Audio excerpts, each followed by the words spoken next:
మీరు తప్ప నా జీవితంలోకి సంతోషాన్ని ఎవరూ తీసుకురాలేరు.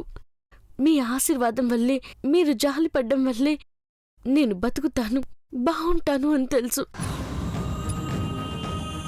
పార్వతి చెప్పేది నిజమమ్మా.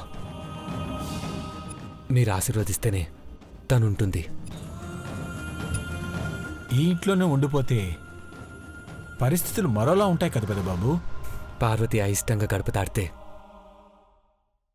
తన ప్రాణం విలవెల్లాడిపోతుందేమోనని.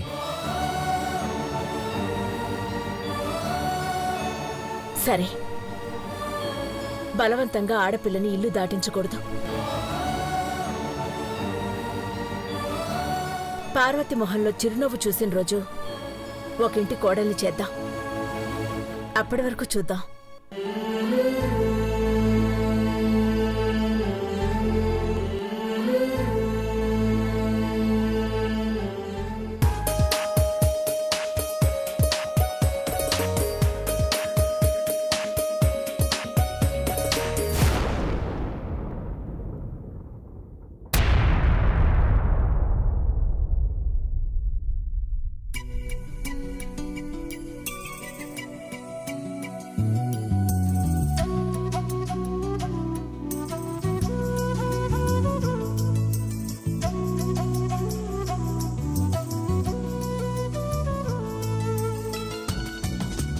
ప్రేమికుల రోజు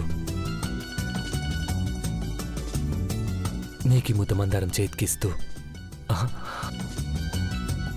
నీ తల్లో పెడుతూ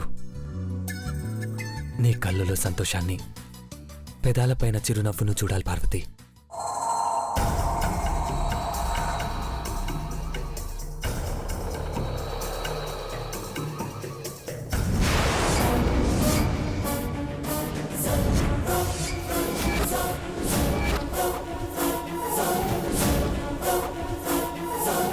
చూస్తున్నావా చిప్రాంటి?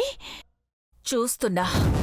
ముద్దమందారం పట్టుకుని బ్రాండ్ అంబాసిడర్ పార్వతి కోసం ఎదురు చూస్తున్నట్టున్నాడు. దాన్ని బ్రాండ్ అంబాసిడర్ అనకు, నాకు ఒళ్ళు మండుతుంది. పని మనిషి అను. నీతో పెళ్ళైనా పార్వతి కోసం ఫ్లవర్ పట్టుకుని ఎదురు చూస్తున్నాడంటే వెనకాల ఏదో కథ నడుస్తోంది. ఆ ఫ్లవర్ని పార్వతి చేతికి ఇవ్వకూడదా ఆంటీ? ఏదో ఒకటి చెయ్యాలి. పదండి.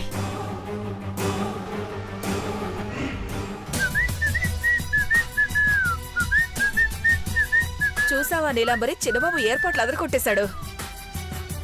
ఏంటి? హాయ్ నీలాంబరి. హాయ్ బాబీ, ఇంటికి మీ ఫ్రెండ్స్ వస్తే ఎలాగైనా కలే వేరు కదా. చిన్నబాబు, వెల్కమ్. ఐశ్వర్య చూసిందంటే నీకు కోటింగ్ ఇస్తుంది. చిన్నబాబు, కొంచెం కంట్రోల్లో ఉండు. చెప్పావు కదా పిన్ని, సలహాకి థ్యాంక్స్. బాబీ, బ్రోకి వ్యాలంటైన్స్ డే విషయం చెప్పావా? చెప్పడానికి వెళ్తుంది. వెళ్ళు నీలాంబరి, వెళ్ళు. వెళ్తానంటీ.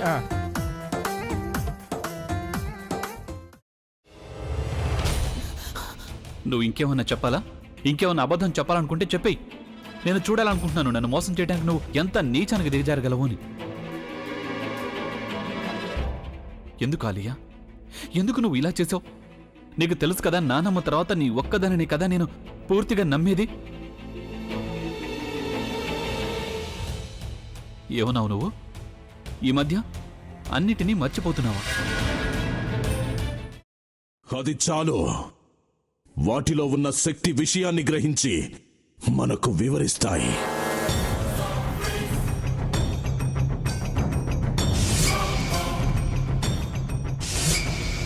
ఎవరు ఆ దండ విప్పొద్దు, గది తలుపులు తెరవద్దు.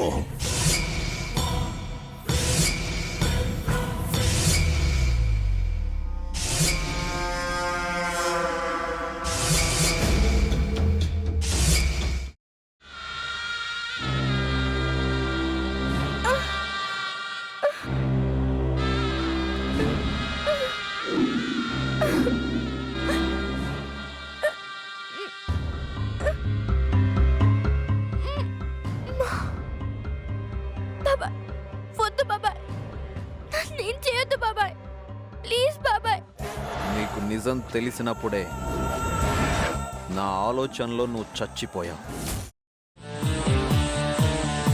అబ్బా ప్లీజ్ కొంచెం తినండి ప్లీజ్. భీమారావు గారు మీరా? ఇగో మీరా కాదు సక్కుబాయ్. అవును, మీ పనామే లేచిపోయిందని చెప్పి కంప్లైంట్ ఇచ్చినావు కదా. రేయ్, ఆయన కంప్లైంట్ ఇచ్చింది లేచిపోయిందని కాదు, కనిపించడం లేదు అని. అట్లానా? సరే మేడం. ఇడియట్. ఆ వంట మనిషి పేరేంటన్నారు? రత్తాలు మేడం. ఏం పెద్ద మంచి, నీ వంట మంచిని కూడా మేడం అని పిలుస్తావా? రేయ్ హాఫ్ బ్రెయిన్,